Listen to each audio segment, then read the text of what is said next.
በምስራቅ አርሲ ሀገረ ስብከት የተለያዩ ቦታዎች የሞት ቀጠና ከሆኑ ዓመታት ተቆጥረዋል። በዚሁ ሀገረ ስብከት አሰኮ ወረዳ በቀጠለው ጥቃት ሐምሌ 5 እና 6 ቀን 2018 ዓ.ም 3 ኦርቶዶክሳውያን መገደላቸውን የአካባቢው ነዋሪዎች ለጣቢያችን ገልጸዋል።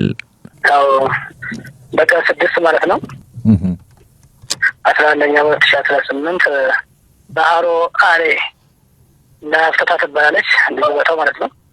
ለምሽቱ 2 ሰዓት ተጀምሮ እስከ 5 ሰዓት ድረስ ያው ውጊያ ነበር፣ ተኩስ ነበረ፣ ውጊያ ነበረ። ሰዎች ያው በሰፈራ ላይ ሄደው ማለት ነው በሸላዳ ላይ እና ያው ሰዎች ሞተዋል። አንድ ሴትና አንድ ወንድ ህይወታቸው አልፏል። ያው ባንስትም ያው ሰሞቷል። እዛው ዳኛ ሜሎ እንደሚባል አካባቢ ዳኛ ሜሎ አዎ በአካባቢው ስሙ መጠሪያው እሱ ነው። ፍራንጎ ነው ቀበሌው። በዛ አካባቢ 90 ዓመት ሽማግሌም ያው ተገድሏል። አካባቢው አሁንም ስጋት ውስጥ መሆኑን ያሳወቁት ምንጫችን ቦታውን ለቀው እየሸሹ መሆናቸውን የገለጹ ሲሆን የሚደርስብን ግድያና ግፍ ይቆምልን ሲሉ ጥሪ አቅርበዋል።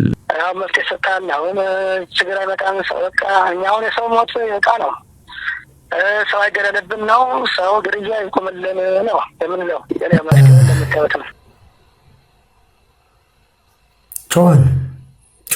ጮህን በየጊዜው እንግዲህ ያው ሞታችን ነው። አሁን አባቶችን ጥለን እንደ ህዝብ እንደ አንድ እምነት ተከታይ ተናበን ራሳችንን ከጥፋት የምናድንበት ሰዓት ነው። አይ እኔ መዳን አልፈልግም ያለ ምርጫው ነው። እነዚህን አባቶች ስሙት። እነዚህን አባቶች ነው እንግዲህ አባት ብለን የምንጠራው። መነኩሴ ከከተማ ይውጣ፣ አንተ ዋሽንግተን ዲሲ እየተንደላቀቅ ይውጣ፣ በርገር እየበላ ጃንክፉን እየበላ ይውጣ። ለምን አትወጣም አንተ?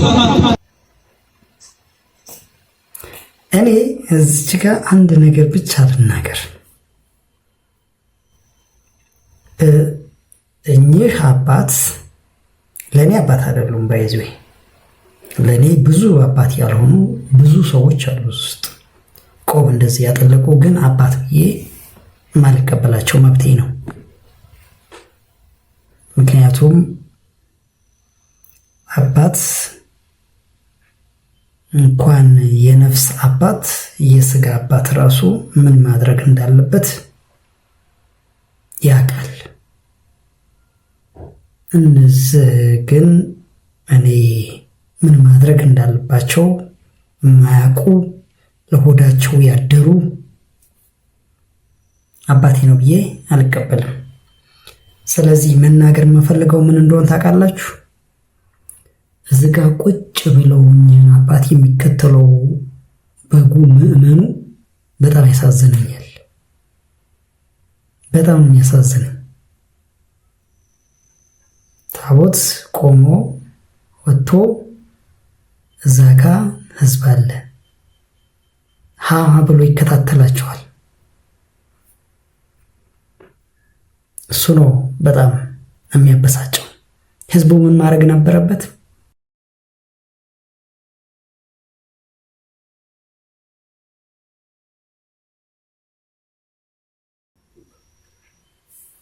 ይህን ስናገር ደሙ ይፈላል። ማዕት ነፍ ሆዳደር። ለማንኛቸውም መጋቢ ሐዲስም እንደዚህ ብሏል። አሁን ደግሞ ሰሞኑን እየሰማሁ ነበር። ከከተማው መነኮሳቱ ይውጡ፣ መነኮሳቱ ደግሞ እኛንን ዋኖቹ እያለ እግዚአብሔር ታግሶ ተስማምታችሁ ብሉ ቢለን እርስ በርስ ተግባብተን እኔ ካህናትና መነኮሳት በተለያየ አቅጣጫ የገባን እግዚአብሔር የታገሰ ሌቦች አንነቃቀፍ። መነኮሳቱ ከከተማ ወጥተው አንተ ምን ልትሰራ? ቄሱ እያለማ ነው። ቄሱ ምን እየሰራ ወንጀሉ ኃጢያቱ የጋራ አበበ ከበደ የሚባል የለም። እና አባም በእውነቱ ለቆባችሁ ብር ተጠንቀቁ፣ ለቀሚሳችሁ ተጠንቀቁ፣ ለመስቀላችሁ ተጠንቀቁ። መርጣችሁ ብሉ፣ መርጣችሁ ዋጥ ጠጡ፣ መርጣችሁ ተናገሩ። ሁሉ ቦታ አትገኙ። ተሸሽጎ መብላት አልቆባት እኮ ይባላል። እውነቱን እኔ ካህናቱም እንደገና ደግሞ እኔ እውነቱን ለመናገር እንደ ምንኩስና ወንጌል ለማገልገል የተመረጠ ነገር ይሄ መቼም አንዳንድ ሰው ችግሩ ምን መሰላችሁ? ልብሱና ለባሹ ይምታታበት። አንዳንድ ሰው ምንኩስና ሕገ መላእክት ይባላል። ከሴት ርቆ ምስ ጠብቆ አልበላም አልጠጣም አልለብስም ብሎ አንድ ቀሚስ አንድ ጫማ ይዞ ወደ ተፈለገበት የሚል አሁን ለምሳሌ አንድ መነኩሴ አፋር ተመድባል ቢባል ዛሬ ቀሚሱን አንጠልጥሎ ይሄዳል። እኔ ሄድ ቢባል ኧረ ልጆችስ ኧረ ሚስቴስ ኧረ ጓዳዬስ ለአገልግሎት እንስራዬን አልጣልኩም። ምመና እንስራውን ያልጣለ ሰው ለማንኛቸውም ያው እንግዲህ ሕጉን በተመለከተ እህታችን ማረማዊት አካፍላናለች። መነኩሴ ምን ማድረግ እንዳለበት ምን ሕጎችን መከተል እንዳለበት። ወደ ሌላው ንግባ። እንግዲህ የከተማ መነኩሴ ጉዳይ ግልጽና ግልጽ ነው አይደለም? መነኩሴ ከተማ ላይ ሊያውደለድል ቀርቶ ምዕመኑም ገዳም ገብቶ በጸለይ በሰገደ ነው ኖሮ። በተለይ በዚህ ሰዓት ንጹሃን ሕፃናት ጭምር በሚገደሉበት ወቅት። ወደ ሌላኛው መከራችን ደግሞ እንሄድ። ቤት ሰርተው ያለ ማከራየት አይቻልም ተብሏል። አከራዮች ተጠንቀቁ። በአዲስ አበባ አዲስ መመሪያ ወጥቷል። ቤት ሰርተው ወይንም አድሰው ሳይጠቀሙበት ወይንም ሳያከራዩ ለ6 ወራት ካስቀመጡ መንግስት ቢከራይ ሊያስገኝ የሚችለውን ገቢ አስልቶ ግብር እንዲከፍሉ ያደርጋል ተብሏል። ይባስ ብሎ ደግሞ ቤቱ ሳይከራይ ከ5 ዓመት በላይ ከቆየ ዓመታዊ የንብረት ግብሩ ላይ 25 በመቶ ተጨማሪ ቅጣትም ይጣልበታል። አከራዮች ቤቴ ነው የፈለኩትን አደርጋለሁ ማለት አይችሉም ተብሏል። የህግ ባለሙያዎችም ቤት ለማግኘት ህዝቡ እየተቸገረ ቤት ዘግቶ ማስቀመጥ መብት አይደለም እያሉ ይገኛሉ።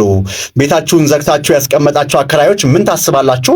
መንግስትስ በሰው ንብረት ላይ መወሰኑ ትክክል ነው ወይንስ አይደለም?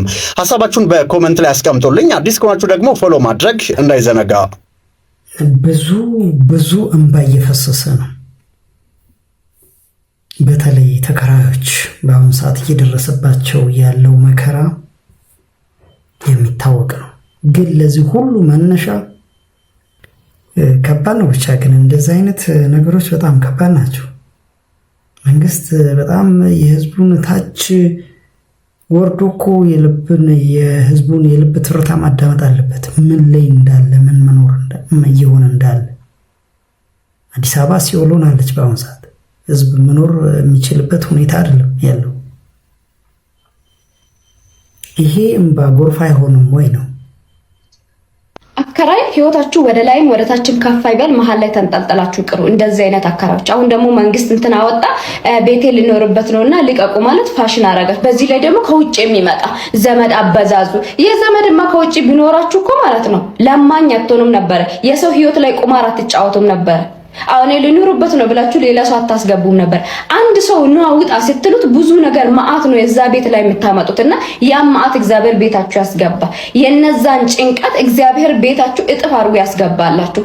አንድ ሰው ውጡ ስትሉት ልጁ ትምህርት ቤት እዚህ ተላምዷል። ሁለተኛ ቤት የሚከራዩበት እንኳን ቢኖራቸው እቃ የሚያጓጉዙበት የላችሁ። በእናንተ ምክንያት ደግሞ ሰው እግዚአብሔርን እንዲክድ እያረጋችሁ ነው። ሰው ሲማረር ሰው ሲከፋው ግራ ሲገባ መድኃኒዓለም እግዚአብሔር አንተ የለህም ለሀብታም እንጂ ለደሃ አሰራም ብሎ በእናንተ ምክንያት አንድ ሰው የፈጠረን አምላክ ማማረር ማለት ትልቁ ኃጢአት ነው። ስለዚህ አድቡ፣ ስነ ስርዓታችሁን ያዙ። እግዚአብሔር መዓት እንዳያወርድባችሁ። እግዚአብሔር ዝም የሚለው የማይሰማ እማያ እንዳይመስላችሁ። ሲያመጣ ደግሞ እንደሱ አይደለም፣ ቆልሎ ነው የሚያመጣባችሁ። ያን ቀን ማንም ነው ማድናችሁ። እግዚአብሔር ምስክሬ ነው። የእግዚአብሔር ፈተና ብዙ ነውና ሰውን አትፈትኑ። በእግዚአብሔር ሲመለስባችሁ ግን አትቋቋሙ። ዘር ማንዘራችሁን ነው የሚጨርሰው። ለ3000 ብላችሁ ግፍ አትስሩና አድቡ። እግዚአብሔር ልብ ይስጣችሁ። የሚከራይ ቤት ፈልጊ ዞሬ አጣሁ። የሚጠራው አንድ ክፍል ቤት የደሞዜ 2 ምናምን እጥፍ ነው። የደሞዜን እጥፍ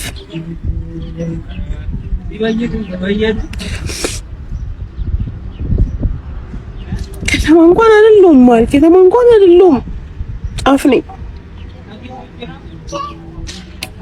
እንደ አንድ ክፍል ቤት እንደዚህ አንድ ክፍል ቤት በመቤቴ ሳምንቱ ሙሉ ዞርክ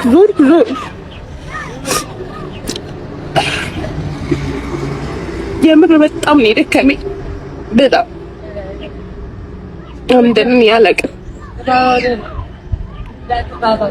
ማንም ሰው እኔ ራሱ ሲያጠፋ ከዚህ በኋላ አልወቅስም። አንዳንድ ሰዎች ግን ምንድነው በዚህ ልክ መስገብገብ? ምንድነው በዚህ ልክ እንደዚህ መሆን? ኧረ በእግዚአብሔር እንዴ! ደግሞ እውነት ነው በቃ እውነት አሁን ያለ ነገር ነው። በቃ ሰው እያለቀሰ እኮ ነው። ሰው እያስለቀሳችሁ እኮ ነው። ሰው በምሬት ስንት ነገር ነው የሚናገረው በሆዱ። ተው፣ እውነት ተው፣ ኧረ ተው ጌታ። እውነት እንደዚህ መሆን ልክ ነው ትላላችሁ? ማለት እኛም እኮ የምናይበት የእነሱ የሆነ እኮ አንግል አለን እኮ በቃ ማለት ከዚህ አንግል ነው እንደዚህ ያሰቡት ከዚህ አንግል ነው ምናምን ብል እኮ ልንል እንችላለን። ግን እየተሳሰብን እንጂ እንዴ ኑሮም ሲወደድ እኮ እኩል ነው። ላይክ ለአከራዩ ለተከራዩ ነው የሚወደደው። እና ለሰዎች አስቡላቸው። በጣም ጥሩ አከራዮች እንዳላችሁ ኦብቪየስሊ በቃ አላችሁ፣ የተረጋገጠ ነገር ነው። ግን ምንድን ነው በጣም የምትስገበገቡ? እኔ እግዚአብሔር ኧረ ተው፣ በእውነት ተው። ረብስማ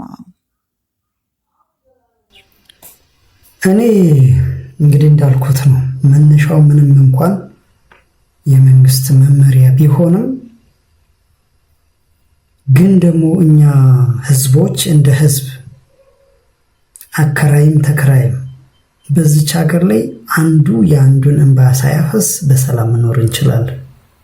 ስለዚህ በደንብ መተሳሰብ አለብን። አለበለዚያ ይህ የብዙዎች እንባ እቺ ምናልባት አንዷን ያያችኋት ብዙዎቹ ናቸው እያለቀሱ ያሉት በሚሌ በብዙ ነገር ኑሮ አልቀመስ ብሏል። ስለዚህ ይህ እንባ ጎርፍ ሆኖ ባለቤቶችን ቤታችሁን እንዳይወስድባችሁ፣ አከራዮች ቤታችሁን ጎርፍ ሆኖ ይህ እንባ እንዳይወስድባችሁ። በተለይ ይሄ ክረምት መጪው ክረምት ከባድ ነው። ስለዚህ ጎርፍ ሆኖ እንዳይወስድባችሁ ነው። እግዚአብሔር እያንዳንዱ ቦታ ላይ አለ፣ ያያል፣ ይመለከታል፣ ይሰማል፣ ያያል። አያይም በእኔ ብቻ አይመጣም አይደለም፣ በደንብ ይመጣል። ባለቤት ነኝ አከራይቼ እኖራለሁ ባለ እንደዚህ ነኝ ስትል ቆይተህ ነገ ጧት በሰከንድ ውስጥ ያለህን አሳጥቶ ጎዳና ላይ ልታደር ትችላለህ። እንዴት የሰው ልጅ ይህን ያህል ይመካል? ለማንኛቸውም ግን ያው ብንተሳሰብ ጥሩ ነው። እንደ ህዝብ ደግሞ ተደራርተን ብንኖር መልካም ነው። እኔ ከዚህ በፊት የአንድ የሊቢያ የገደሉት መሪያቸው በነበረበት ሰዓት ሊቢያ ላይ ኑሮ ትንሽ ወደድ ያነበብኩት ነው። ኑሮ ሲወደድባቸው እጅ ለእጅ ተያይዞ ሊቢያውያን መኪና ያለው መኪና ለሌለው ሊፍት እየሰጠ እጅና ጓንት ሆኖ ያንን የጭንቅ ሰዓት አሳልፉ ይላል። እና አሁንም ምንም እንኳን ጭንቅ ውስጥ ብንሆንም ስለዚህ መተጋገዝ ያለብን ይመስለኛል። እንግዲህ ማንኛቸውም አሁንም ፍቅር፣ ሰላም ይሻላል ነው። አፄ ዮሐንስ አራተኛ ለጎንደርን የተሰውላት። አንተ ደንቆሮ አስተውለው፣ አትስደባቸው፣ ነገስታትን አትሳደብ። ጥፋት ካላቸው በትክክል የኔ ብለህ ለትምህርት እንደሚሆን መንገድ ነው እንጂ እሳቸው ትግሬ ናቸው እንዲያደርገው ምናምን ተው፣ ግድ የለም ተው። የሶስት ነካ ያንተ ይነካባል። የሶስት ነካ ያንተን አፄ ቴዎድሮስ የሰሩትን ግፍ ሁሉ ይዘረዘርብህና ቴዎድሮስ ተዋረደብኝ ነው እንዳትል። ሁሉም ነገስታት በጎ ሰርተዋል፣ ያጠፉትንም አጥፍተዋል። መላእክት እኮ አልነበሩም፣ ሰዎች ናቸው። መልአክ አይደለም የነበሩ ሰዎች ናቸው።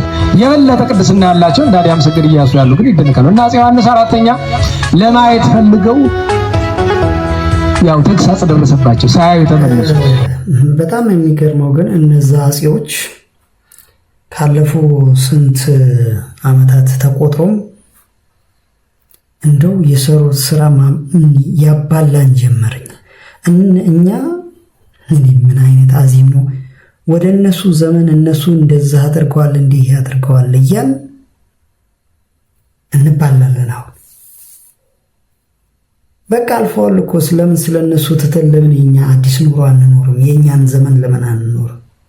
እሱ ነው መቼም ይሄ ጦርነት በየአቅጣጫው የሚያባላን። ጦርነቱን ሸሽተን የመጣው ምናምን ነው። ምንድን ነው ይሄ ስራ ፈልጌ ነውና ማይኮ በቃ በቲክቶክ ላይ ነው የማውቅህ፣ እባክህ ተባበረኝ።